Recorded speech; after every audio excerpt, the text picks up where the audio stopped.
Hello and welcome to Doc to Me. My name is Heather. And I'm Kathleen. And happy 25th episode. What? You guys. This week we are covering The Phantom on Netflix. It was written and directed by Patrick Forbes and premiered on Netflix on July 2nd, 2021. Oh, it's a new one.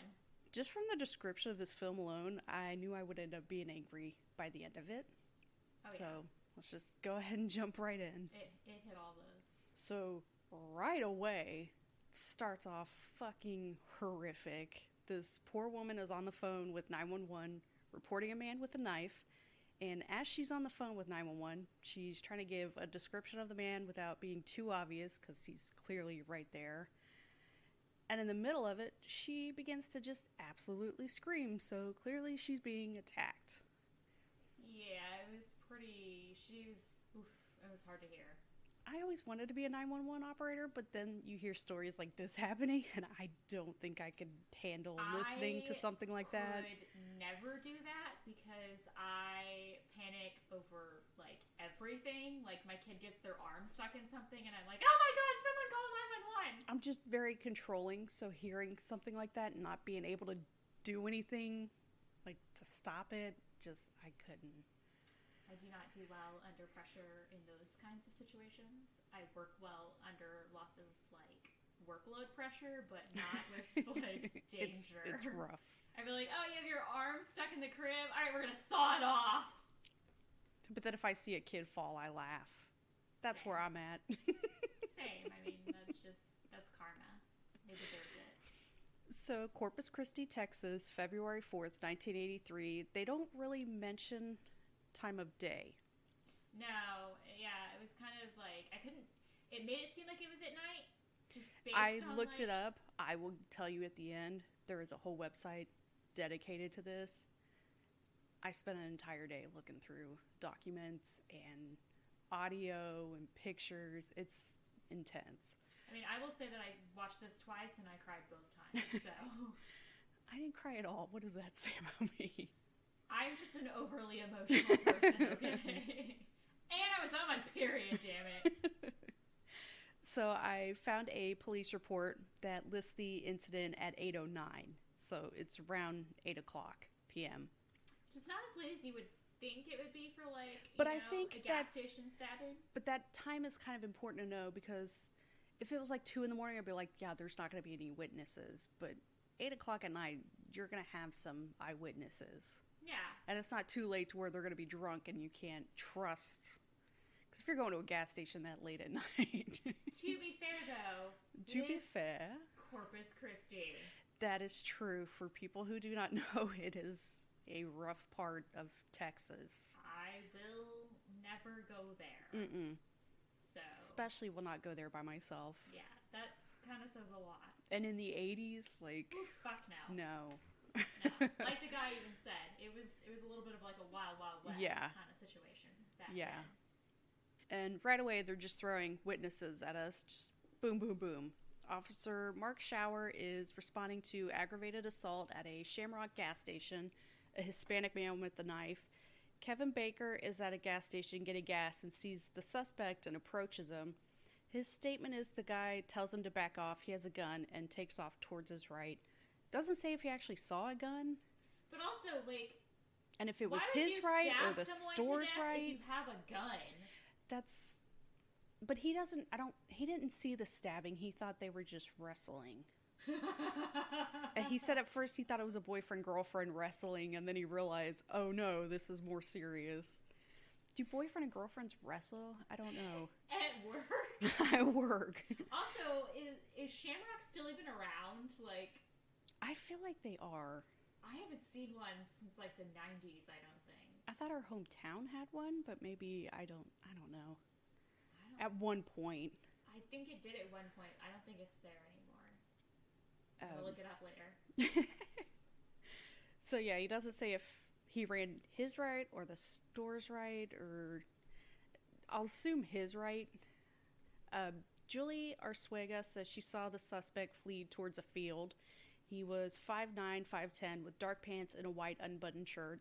It was flapping as he ran. Yes, It's very specific. she said it looked buttoned, but the way it was flapping towards the bottom of it, she figured it wasn't unbuttoned towards the bottom. The cops show up and chase after the guy. They find a guy hiding underneath the truck and arrest him. Witnesses take a look at him, all ID him as a suspect, so case closed, right? Yeah, they're just... And it's, like, dark, and he's sitting in the cop car, and they're just like, yeah, that's the guy. Don't question, because they find this guy without a shirt. Nobody questions where his shirt is. Yeah, like, and also, which I'm sure you'll get to later, he doesn't have blood on him. He's also about 20 years younger, 10 or 20 years younger than I think Kevin says he is. It's very weird. He's also, like, clean shaven. The guy had a mustache that he saw. We get through all of it, but, so the man arrested is 20-year-old Carlos De Luna. He does have a previous rap sheet of drunken, disorderly, running away from home as a kid. Dude, they were, like, scrolling through his, like, rap sheet, and sniffing it's all just, like, paint. drunk, Yeah. drunk. Sniffing paint, shit like that. There's also a charge of attempted rape, but even in that case, there's no weapon used. Like, he's not an upstanding citizen by any means, yeah. but nothing would scream that this guy's gonna stab somebody to death. Yeah, it's just, it came out of left field. Yeah. The victim is 24-year-old Wanda Lopez, who is a single mother to a 6-year-old daughter, and she lives with her parents. And this is another one of those that doesn't spend a lot of time discussing the victim. Like, I understand these aren't about those people, but they're still murdered viciously, and just spend, like, 5 fucking minutes talking about their lives. But they're just as important, I feel. No, absolutely. And especially, like, when you see, like, when they show the crime scene, and, like, there's all, oh god, just, like, she should be remembered for more than just, like, that brief moment in the documentary, just kind of thing, you know? It's really tragic that the murder victims are just swept under the rug. They go over her autopsy, and it's rough.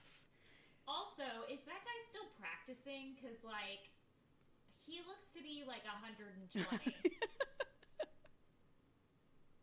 I don't know. Throwing it out there. I think they called him in to go over the files. I think that maybe, yeah, I'm hoping the man is retired because he is older than dirt. She's been stabbed twice, with both of the stab wounds going almost completely through her left lung. I looked over the crime scene photos, and there's just so much blood. Oh, yeah. He said that she would have been, like, slipping in... There was such a struggle, her shoes fell off. So she's just slipping around in her own blood. It's... Oh, my God, it's bad. And then one of the photos, the detective's just straight up standing in the middle of the crime scene without booties on her shoes. It was the 80s. They still understood back then how to handle crime scenes. It was the 80s, and it was in Corpus Christi. The knife was also left at the scene, and the cash drawer they said was empty, but there was still some money in it. There's money on the floor. And the cops do, like, no work with investigating. The crime scene photos I looked at, the knife is in different positions. Like, they moved it around to show different angles of what the knife looked like. You know, I don't think they did, like, any fingerprinting on the knife or the cash drawer or, like... Anything? Yeah. Like, at all? Yeah, basically. Because looking at the photos, there's no dust anywhere. It's just... It's bad. Oh, yeah, no, it was definitely, like, a bang-up job from the very beginning. Just want to get into the crime a little bit, because they sort of just speed through it. So... Wanda Lopez is working at the gas station by herself, which is fucking insane to think about. There are reports of this gas station being robbed before, and yet they have this young woman. In an area that is not safe. By herself. Yeah. There's no, like, bulletproof glass protecting her. Do you know how many women have been kidnapped or murdered from gas stations while they were working alone? Like, it is outrageous. That is one job that, like, you just shouldn't be alone for. No. Like, fuck that. Like, they don't even have the protecting plastic around her. No. Like, it's... Oh, my God. Just, like, come in and do as you please. Yeah. George Aguirre seems to be the first witness. He stopped for gas at the station at about 8 p.m. As he's filling his van with gas, he sees a man standing just outside the gas station store wearing either blue pants and a long-sleeve t-shirt or dark pants and a white shirt with sleeves rolled up. That's kind of different. The man was drinking beer and playing with a knife like the one used to kill Wanda. Oh, also, beer cans were left at the scene. Didn't dust those for prints.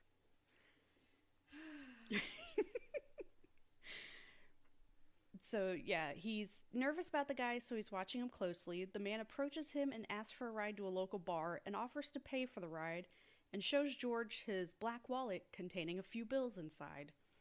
But George is obviously creeped out and You have a knife, bro. tells him no and goes inside to pay for his gas because these are olden times when you had to go inside to pay. He tells Wanda about the weird guy and tells her to call the police, and as he makes his way back to his van, he sees the creepy dude heading into the gas station. I don't want to blame George, but dude. Why would you leave her? You see this creepy guy with a knife walk into a gas station where a young woman is working alone, and you don't go in, make sure she's good. Yeah, stick around, wait for the cops Stick to come. around? No, he doesn't even do that. He drives off, and when he looks back, he sees the man and Wanda struggling inside the store. So he stops further up at a bowling alley and asks the security guard to call the police.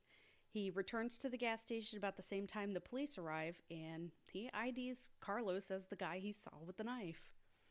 And then he's never asked to ID him in court, which is odd. Yeah, just like that one time when he's like in the back seat of a cop car at night. We get to Kevin Baker, who had stopped for gas at the station. As he's heading inside to ask Wanda to turn on the gas pump, he spots an unshaven man in a flannel shirt struggling with Wanda and trying to drag her by her hair to the back of the store. He releases her and walks out, which is when Kevin has that face-to-face encounter with him. Wanda then staggers out asking for help and slumps to the ground. Kevin tries to help her and goes inside to grab...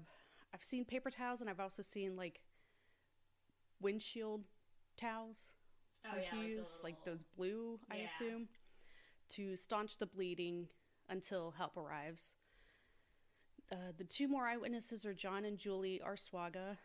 They were pulling into a nearby club when they observed a Hispanic man jogging towards the east in an untucked white dress shirt with the sleeves rolled up and dark uniform-style pants.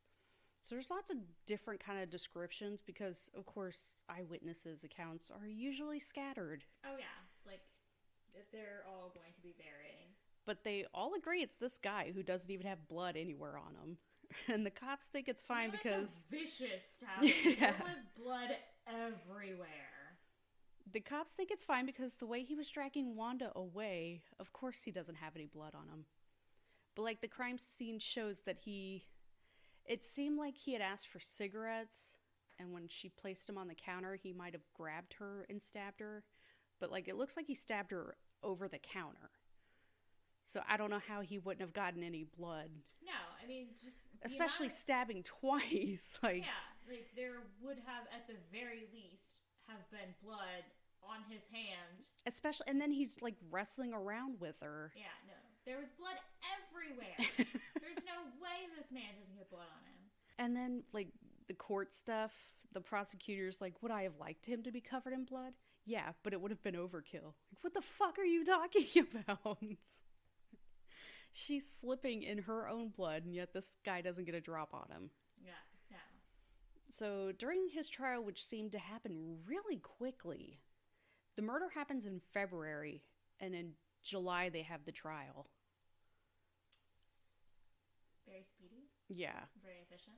Carlos takes the stand, and this is his story. He spent the early evening with two of his sisters when a man named Carlos Hernandez approached them. Although DeLuna did not originally recognize Hernandez, after talking to him, he realized that they had known each other as kids. DeLuna testified he was wearing a blue shirt, black pants, and black slip-on shoes. Thereafter, DeLuna and Hernandez went to a bar named Wolfie's, which that sounds like a fucking bar, located directly across the street from the Shamrock gas station.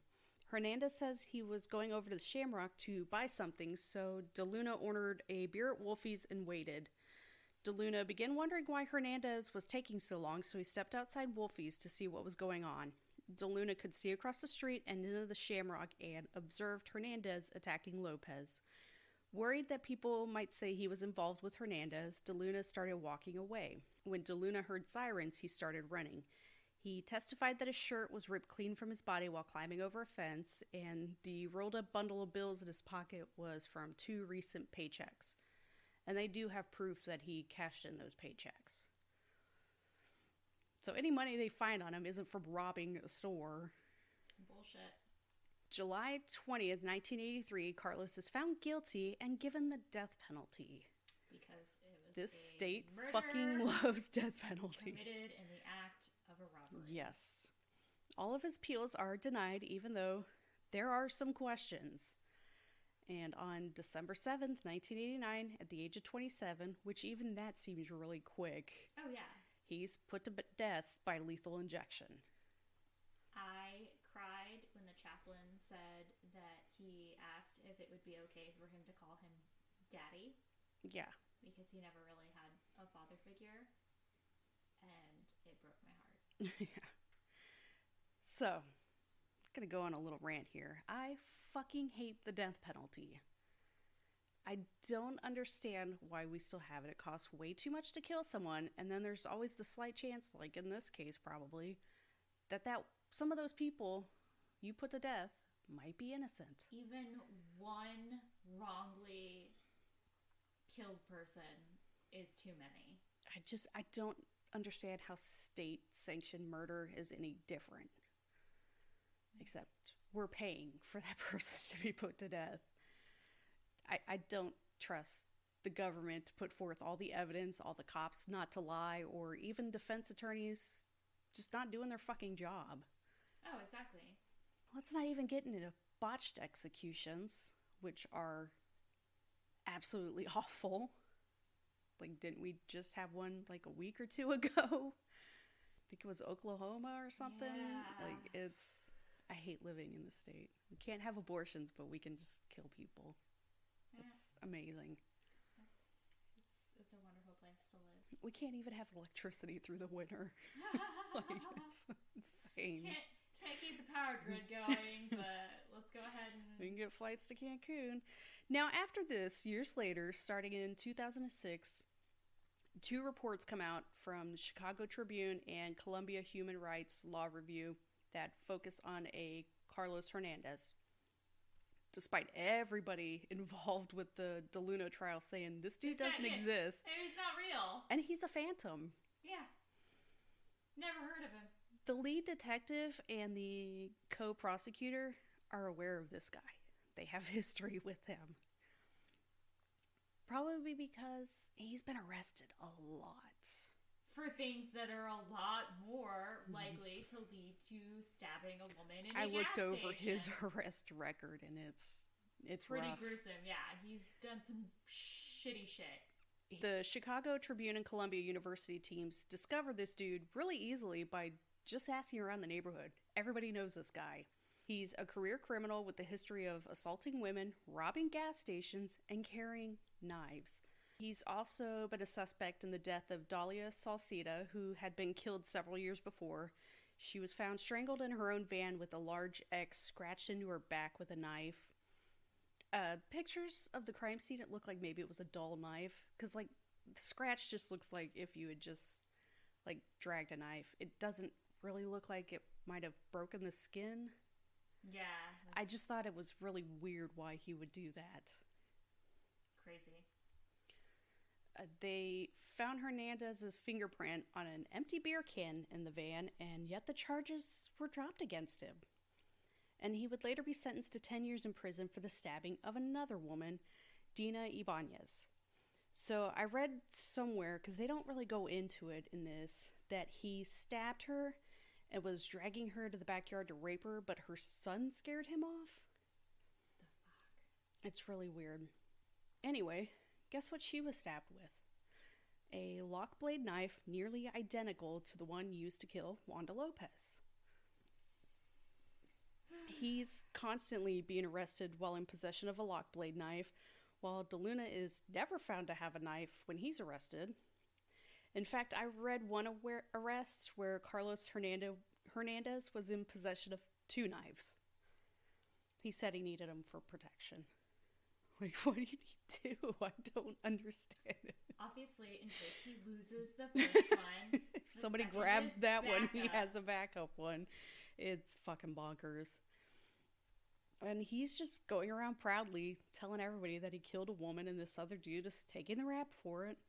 That's so wild to me. Like, I can't imagine, like, someone I hang out with just being like, oh yeah, I killed a woman at a gas station. Like, and this other guy is going to prison for it. And I'm just like, cool. Like, I once stole a candy bar from like a 7-Eleven. I was like 3, but Same thing. Yeah. Just like, what the heck? The hardest part with the interviews with these women, and at this point it's been like 30, 35 years, and they're still struggling to cope with what they went through with him. Yeah, like, it's rough.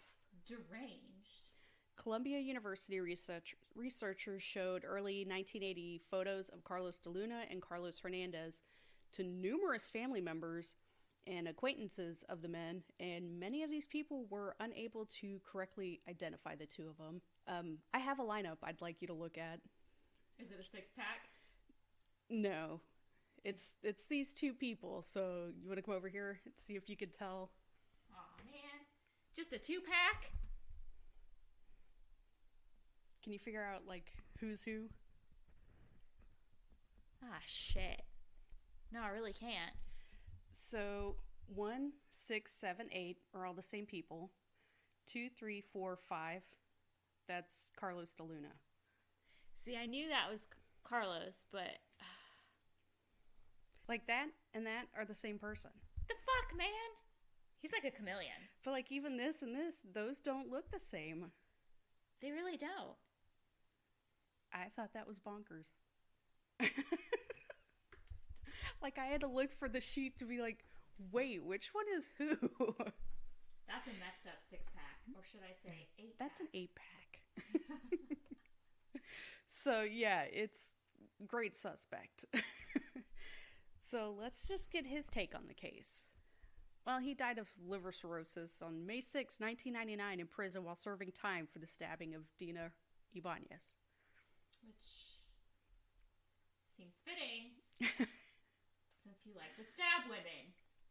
But at least it was something horrible. Like, I looked over his death certificate, and it was organ failure all around. So, good. He didn't go out in his sleep, I don't think. Everyone's been told that the only audio tape we have is of Wanda calling 911, and then which recorded the attack. Well, it turns out there's more than that. Let's first get to the recording of the manhunt. Going over this, and I read the huge Columbia Law review of it, and it's rough. It's very clear they're chasing 2 different people. I think... Of course they are. The one cop gives out 9 different bolos with suspect descriptions. At one point, he mixes the 2 of them. It's... Kevin Baker, who came face-to-face with the killer, reports him as wearing a light-colored shirt, dark pants, dressed shabbily, wearing a flannel shirt under a gray sweatshirt. The other witnesses report a man wearing white shirt, untucked, and dark pants. Carlos DeLuna is arrested without a shirt, but 2 days later, a nearby homeowner mowing his grass found white shoes and a white shirt on his property. So clearly, those are his. And again... None of these clothes they tested had blood on them. Which is just impossible. There's no way you brutally stab a woman, leaving blood everywhere. And don't even get a drop on you. It's basically like reading this. Cops are chasing one suspect, and they lose him, but they stumble upon Carlos DeLuna and just charge him instead. I'm reading over the transcripts, and at one point when they're discussing the different suspect descriptions, one of the cops even says, I don't know if it's another suspect. Like, how does that So clearly someone realizes, hey, there may be two different people we're going after. Let's figure out who we need to go after. Yeah. Or just, And then the call we hear isn't the first time Wanda called 911. And this is when I started getting really mad. This is from the Columbia Human Rights Law Review. At 8:09 p.m., she called 911 in a panic. She immediately asked, "Can you have an officer come to 2602 South Padre Island Drive? I have a suspect with a knife inside the store. He's a Mexican. He's standing right here at the counter." Instead, the 911 operator, Jesse Escocia, who wasn't supposed to be answering calls and just picked up the phone because everyone else was occupied, quizzed her for 77 seconds because he thought she had an attitude. He didn't dispatch a police car until after Wanda had been fatally stabbed in her chest while asking for help. Even then, he paged one officer, and when that guy didn't respond for a minute, he paged another officer. And no one called for an ambulance until the cop arrived on scene. Absolutely disgusting. It later emerged that the reason for her attitude was that she had previously called 911 about the same man loitering outside the door and was told to immediately call back if the man entered.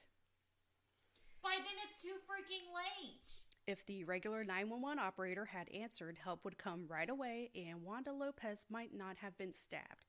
And if an ambulance had been called as soon as this dude listened to her being attacked, she might have been saved. This makes me think of the case of the woman who was at the gas station working solo, and she had called, 3 times about a man exposing himself and just acting suspiciously or whatever, and by the time the cops finally got around to coming to take a look, she was gone. Yeah. Never to be found. It's just so much failure to help this woman. And then as soon as they're done investigating the scene, they turn the gas station back over to store manager Robert Stange, who washed it down overnight, takes an inventory, and opens the store on time at 6 a.m. the next morning. Jesus, it's fucking not even a horrible. Day? Mm-mm. Not even 12 hours. It's horrible. The poor co-workers that had to report to work knowing a fellow co-worker was just murdered there. That's a job I quit. Yeah. Wanda's brother Richard issued a statement in June 2006 saying, after carefully reviewing the information recently uncovered and printed by Steve Mills and Maurice Pausley in the Chicago Tribune, I am convinced that Carlos de Luna did not kill my sister and that Carlos Hernandez was the real murderer. So even her own brother was like, you guys killed the wrong guy. Just outrageous. I always wonder how families deal with that. To spend years and years hating a person for killing your loved one and then to find out that they might be innocent. I don't know how that has to fuck with you. Yeah, especially when it's too late and they've already been put to death. Yeah. So I saw that her parents sued Shamrock on behalf of her daughter for wrongful death, but I couldn't find anything as a result of that. I think I saw they had a list of juror names, but not a date set for it.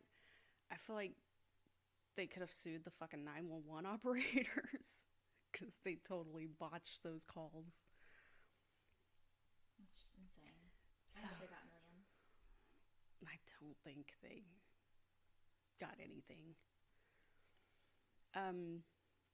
So yeah, that's about the end of it. The wrongcarlos.net has so much information about this case. Check it out. Don't Also, do it if the you have webpage. plans. The what? The name of it? Oh, the wrongcarlos.net. Yeah, that's pretty. Make sure you have a day where you don't have any plans, because I cannot stress how much information. It's photos, transcripts, the audio calls, school records of Carlos de Luna. Oh, wow, they really... It's insane. All the arrest reports. That's also where I got the pictures, the lineup. Oh, wow. It's intense, the amount of stuff on there. But it helped a lot with a lot of stuff that I didn't get from that. Like, Yeah, the age of her daughter, they didn't even mention. Yeah, no. The picture they showed, she looked really young, like a baby almost. Yeah.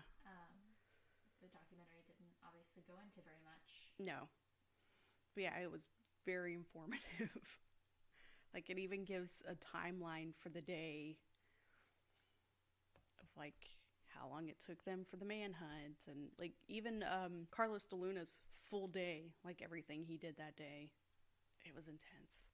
And he still hasn't been exonerated. Mm-mm. Even now. Yeah, when was George W. Bush governor? I could not remember. I don't remember either. I feel like it was really short. He was all like, Texas doesn't execute. Yeah, 95 to 2000. So why was he even involved in this? Like, why were they interviewing him? I don't know. It was like, Texas doesn't execute the wrong Yeah, people. we've never executed an innocent person. Bullshit. Shut the fuck up. You lied about the reason we were at war.